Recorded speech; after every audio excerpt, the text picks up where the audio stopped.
Between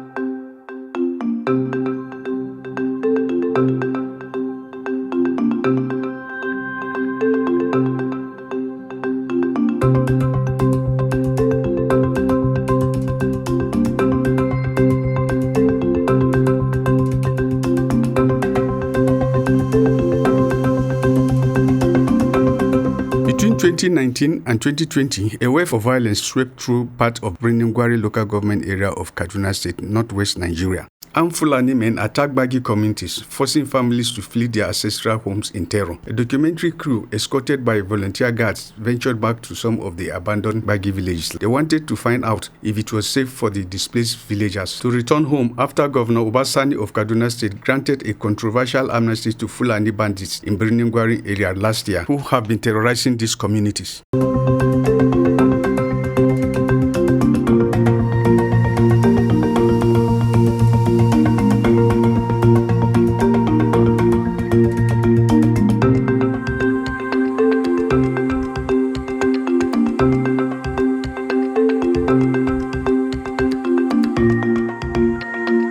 This community is in Gayam Ward, Brindingwari local government, Kaduna State. And as you can see, this is the primary school I have ever attended in my life, LEA Primary School, which was founded in 1974. And since 2020, this school has been standing this way as a result of banditry. Our people were displaced. And as you can see, no one is staying in this community again. I have to risk my life. As you can see, I have to disguise as a farmer to come and see my community after 6 years. I'm here today to cry out my heart to government. We need help. We need security. This is where we know. This is where my people dwell, and our major work is farming. This is where we get our money. This is where this is our economic empowerment. But we have been displaced since 2020 till date. This is Romana Mission Primary School, where I had my primary education, courtesy of the Capro missionaries.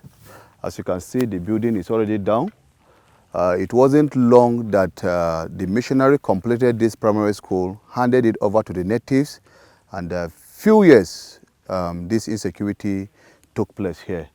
To the glory of God today, I am a PhD candidate, and having started from here, my primary school. I am also a lecturer today with Kaduna State College of Education. The missionaries invested heavily in this school, and in fact, it became a boarding school. When we turn over to the other side, you will see the boarding house where it was already housing people from different communities, even some from Kaduna coming over here as a result of the mission work here, Capro to be precise. Na inda muke nan shine mission base wurin da missionary sun zo sun sauka. Wannan gurin babban gida ne yanda kuke ganin shi. Akwai boarding irin yara masu zuwa na kwana, ana kwana a nan. Akwai sashin yan mata da sashin yan maza. Wannan boarding school yara suna kwana a nan. Akwai wannan gurin an riga an gyara shi, an shange shi. Akwai babban kofa da aka sa a nan. Babu abin da babu a nan. An sa bohol a wannan wurin, da muna da bohol. Akwai su tank guda uku da mun sa duka an zo an ture. Wannan wurin missionary su ne suka zama na ƙarshen da suka tashi. Kuma haka aka tashi. Akwai kwamfutoci, computers ne menene wanda ake suke amfani da shi a wannan gurin. Akwai wurin cin abincin yara, akwai wurin shan magani a ciki a wannan gidan da kuke gani. But today we are here, and the people actually of the community, Roman Bagi community, wants to come back to the community. But our major challenge now is, one, security. Though there is relative peace and relative security, initially for the past 5 years, people have not been able to come over here. You can see that we are here now. If it were before, nobody would have been able to come here. As it is, the members of the community are returning back to clear their farmland. However, they will not be able to come and have their building projects here without security. And the story is the same for another abandoned community nearby. Sunan anguwanmu kenan Malamo. Wannan jini church namu kenan. Ma dalilin da ya sa kuma muka gudu muka bar nan to ba don Allah bane. Dole ne ya sa muka gudu muka bar nan. Kidnapper ne suka tada mu nan da karfi da yaji. Saboda da samu yi kokari. Ai shekaru kaman irin shekara 5 muna fama da su nan. Suna zuwa suna kwashe mana dukiya, dabbobi, shanu, awaki, tumaki suna kwashe mana kirikiri. Muka yakuri. Sa'annan suka zo da rana irin karfe 2 suka kashe mana mutane a nan da dama. Ma duk da haka shekaran da suka kashe mana mutane ba mu tashi ba. Sai da muka shekara nan. Shekara ya dawo, shekara ya dawo muka gansu kirikiri suna ci mana gona muna kallo da makamansu. Suna ci mana gona kirikiri muna kallo da makamansu. Sai muka auna muka ga abu ya sha karfin mu. Shine muka ba kauyukan mu. Kuma nan ba wai mun zo bane mu indigene na nan na aka haife mu. The situation indeed is grim all over affected communities, but the Gbagis are determined to return if minimal security is offered them by government. Most of my people are having the urge to come back. You can see this is my father's compound. You can see the way it is today. This is where my father comes today to sleep. And it's not funny. You can imagine somebody having his own place and then today he's sleeping in a hut. It's not really nice at all. So we are calling on the government and every spiritual, very nice people to come assist us. And if we can have a security mount in this village, we'll really appreciate. Everybody has a story to say, all of them sad ones. The fact is that when we are ever ready to come back, because since there's an improved security presently, last year I came around, unfortunately those people were still around. I was kidnapped. That was July 20th to be precise. I was kidnapped, taken to the bush. When we got to their camp, I was shot in my leg. And after they left me there shot, and then I was half dead for 2 days. Without any attention, they went somewhere else to do their operation before they could come back and find me almost dead. They were even asking me, "Don't worry, are you still alive?" I could just hear it on top. Until when they came and tried everything possible, I overheard them saying, "No, we'll not allow this person to die because we need to chop his money," and so on and so forth. So that was exactly what happened. At the end of everything, I was released after the ransom was paid twice. Once thriving communities have been abandoned, burned, and are in ruins, but the hopes of the Gbagis is not ruined. Ina nan tsaye a Ruhaniya Baptist Church Rimanan Gbagi. Da church nan mun gama gina ta da wanda muke sujada ga suna yanzu duka sun rushe. Mun rawarsu da yawa amma da wasu mun yi kokari mun je mun hada kam a nan burku a forest camp. A nan ne muke haduwa muna sujada da wasu. Amma duk da haka wasu membobinmu sun warwarsu ba su iya sun dawo ba. Ta yanzu mu fara ganin alamu muna addu'a da roƙon Allah. Allah ya sake dawowa da mu. Mu ci gaba da rayuwa nan, mu ci gaba da sujada a wannan ecclesian.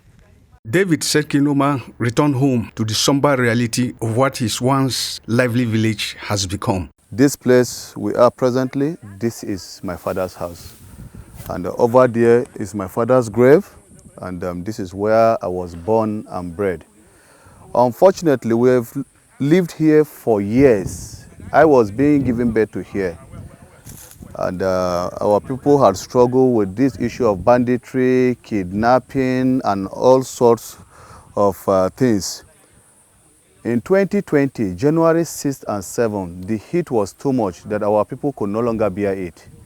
And so they left the place forcefully because there was a massive attack that was launched on the community and the surrounding communities as well. This used to be the biggest community around this area. However, with the attack, Because the people here felt they could no longer bear the heat, they left, and other surrounding community, about 11, left the same period with them on the 6th and 7th of January. It was not only schools, houses, and churches that were destroyed. Critical infrastructures were also vandalized.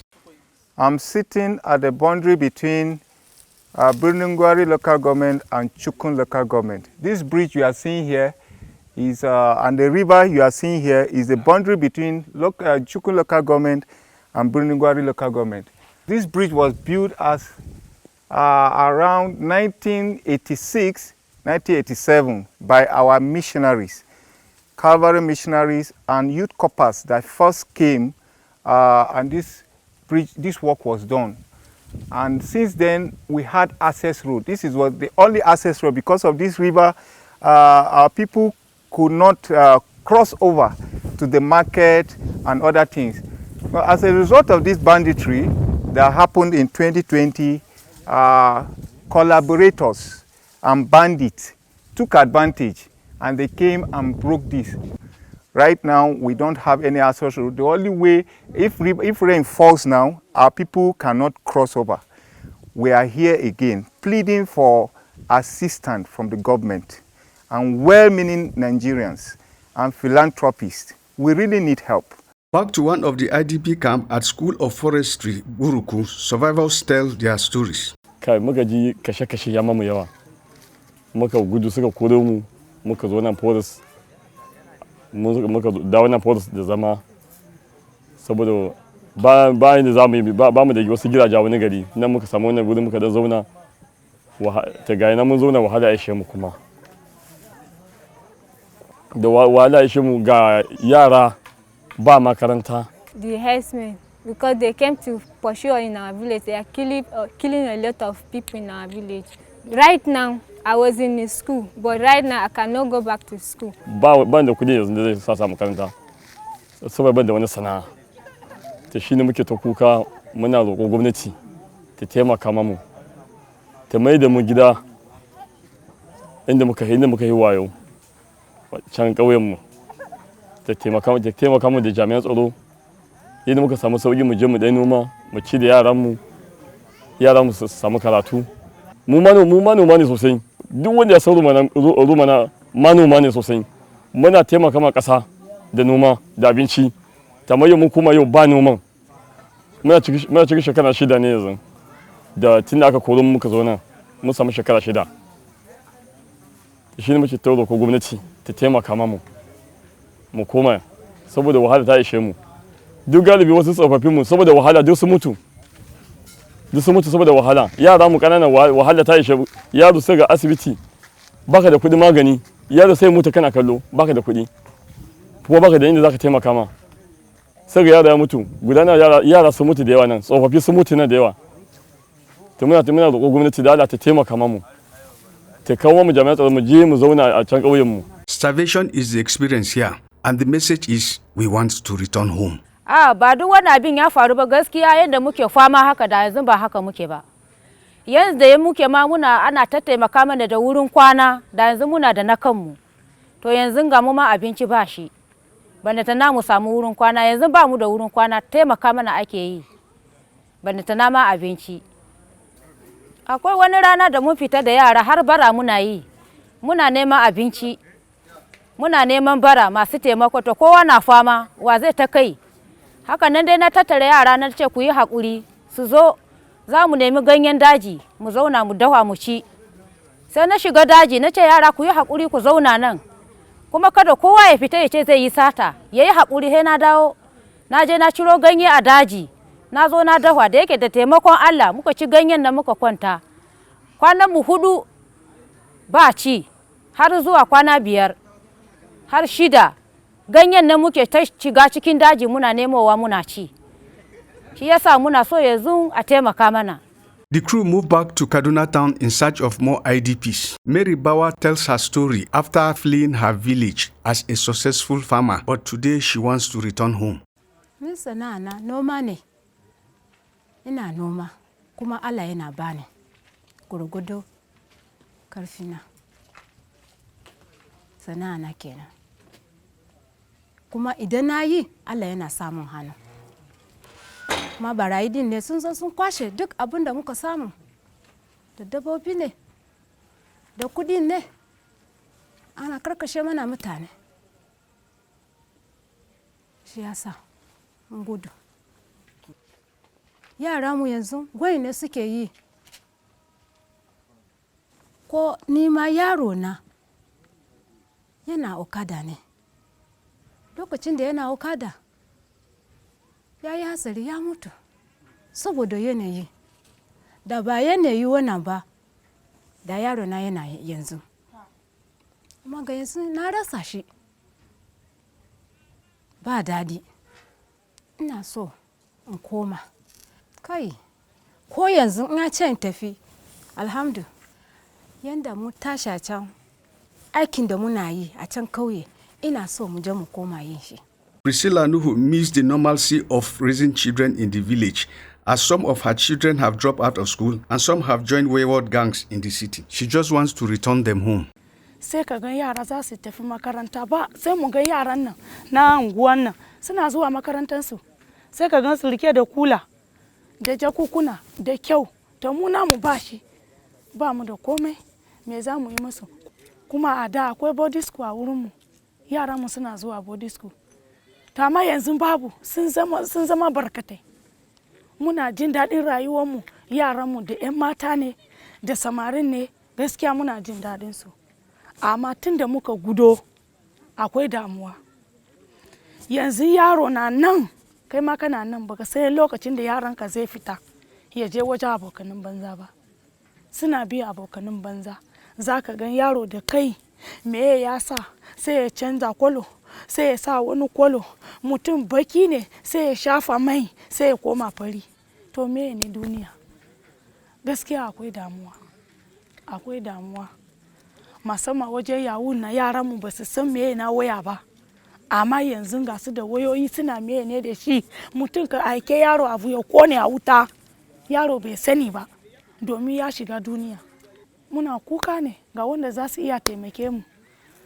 In akwai taimako, in gwamnati sun ga suna da hali, muna roko ne, ba doka muke ba su ba, roko ne muna yi, su taimake mu, mu koma inda za mu je mu ci da yaran mu suna walwala. Abila Sarki Noma narrates the hardship of being an IDP in the city. He wants to return home if security is provided. An koro mu a shekarar nan, mu kasance mutane yan gudun hijira wanda aka kore mu, mun kai mutum 13,000 zuwa sama daga kauyukanmu daban-daban daga Rumana da kewayenta. Yau muna shekara 5 zuwa 6 kenan da muka same kanmu a wannan wuri. Kasancewar mu a wannan wuri ya zama mana matsala. Na daya, tunda mu manoma ne, a nan ba mu da filin noma. Ko ma ka je ka roka wani ya baka ko da ploti ɗaya ne, sai ya ce sai ka biya. To kuma ba mu da kudin biyan haya gona. Wata sa'a ya kai wani wuri in ma an baka ɗin, in ka samu amfanin gonan, washen kari shekara sai mai shi ya karbi wurin shi. Muna kuma kawo kukanmu ga gwamnati. Zamanmu na wannan wuri abun ya dame mu, domin mun shiga wani hali, yunwa na damun mu. Muna so mu koma kasanmu da muka fito, wato Rumana. Don haka tunda muna so mu koma, to ba za mu iya mu koma haka ba, saboda me, su wanda suka kore mu har yanzu suna nan a wuraren kewaye da kauyukanmu. Tunda haka ne dole muke kawo kukanmu gare ku a kai ma gwamnati wannan kukan da a taimake mu da jami'an tsaro a bangaren mu Rumanan Gbagi da kewayenta. There is no doubt that relative peace has returned to Brindingwari and environ, but that can only be tested and affirmed if displaced people are able to return home in a sustainable way.